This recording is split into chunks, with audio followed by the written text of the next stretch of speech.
ಜಮ್ಮು ಕಾಶ್ಮೀರದಲ್ಲಿ ನಿನ್ನೆ ನಡೆದ ಆಪರೇಷನ್ನಲ್ಲಿ 3 ಮಂದಿ ಟೆರರಿಸ್ಟ್ಗಳನ್ನ ಸದೆಬಡಿಯಲಾಗಿದೆ.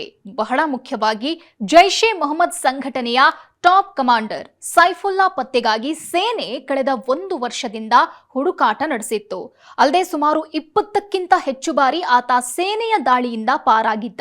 ಆದ್ರೆ ಈ ಸಲ ತಗ್ಲಾಕೊಂಡಿದ್ದಾನೆ. ಅಂದಹಾಗೆ ಈ ಉಗ್ರರು ಇರೋ ಜಾಗವನ್ನ ಈ ಬಾರಿ ನಿಖರವಾಗಿ ತಿಳಿಸಿರೋದು ಒಂದು ಶ್ವಾನ. ಹೌದು, ಆರ್ಮಿ ಡಾಗ್ ಟೈಸನ್ ಈ ಕಾರ್ಯಾಚರಣೆಯ ಹೀರೋ ಅಂದ್ರೆ ತಪ್ಪಾಗ್ಲಿಕ್ಕಿಲ್ಲ. ಕಿಶ್ತ್ವಾರ್ನ ಛತ್ರು ಪ್ರದೇಶದಲ್ಲಿ ಅಡಗಿದ್ದ ಉಗ್ರರ ಜಾಗಕ್ಕೆ ಟೈಸನ್ ಭದ್ರತಾ ಪಡೆಗಳನ್ನ ಕರೆದೊಯ್ದಿದೆ. ಕಡಿದಾದ ಪ್ರದೇಶದಲ್ಲಿ ಹೋಗ್ತಿದ್ದಾಗ ಉಗ್ರರಿಗೆ ಗೊತ್ತಾಗಿ ಗುಂಡಿನ ದಾಳಿ ಆರಂಭಿಸಿದ್ರು. ಇದನ್ನ ಲೆಕ್ಕಿಸದ ಟೈಸನ್ ಇನ್ನೂ ಮುಂದೆ ಹೋಗಿದ್ದಾನೆ. ಈ ವೇಳೆ ಟೈಸನ್ನ ಕಾಲಿಗೆ ಬುಲೆಟ್ ಹೊಕ್ಕಿದೆ. ಆದ್ರೂ ನಿಲ್ಲದ ಟೈಸನ್ ಉಗ್ರರ ಅಡಗುತಾಣ ತಲುಪಿ ಸೇನೆಗೆ ದಾರಿ ತೋರಿಸಿದೆ. ಆ ಬಳಿಕ ಅಡಗುತಾಣ ತಲುಪಿದ ಸೇನೆ 3 ಉಗ್ರರನ್ನ ಹೊಡೆದುರುಳಿಸಿದೆ.